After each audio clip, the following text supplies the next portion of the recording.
беше по-добре, нали? Курвите за тебе бяха легнали. Всички искаха да са с теб, докато сега си сам съм в тоя лед. Ще разбереш ли, че приятелите ти са фейк и са толкова фалшиви, че на врата им пише ме. В същото време по тебе е само хейт. Да, знам, че беше пейт, но сега си свързан с трейд.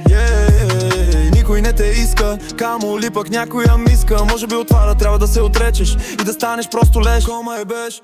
Каквото вали ти е оправданието за цяло страданието. Копираш верго, мислиш, че е хит, но истината е на всеки му идва лимит. Всички искат да са известни, затова се правят на интересни. Нямат си на представа, всъщност са лесни, че не е лесно да се пишат песни. Другите лапат за милиони или пък се събличат голи, а ние пак го ядем, нищо, че не сме в тези роли. Беше полезно преди, полезно преди.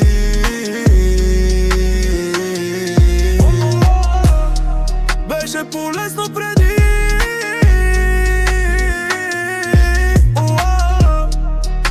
полезно преди. В душата ти има само файта, ти пък искаш лайт, за да стане това трябва да си доста хай, тоест да преминеш от good side. Така че слушай ме ся, за да стане всичко това, първо трябва да премине през твоята глава. Нали така? Знам, че не е като преди, но може да е по-добре. Повярвай ми просто, братле, ще бачкам и ще се трудя. Въобще няма да се чудя, потрава ще сгедя, но няма се предам и да се замисля грам. Така че разбери го, беше по-добре преди, но сега имаш шанс да се поправиш, нали? Просто малко помисли. Беше полезно преди,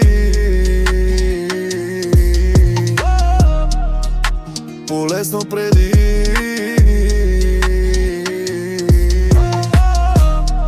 Беше полезно преди.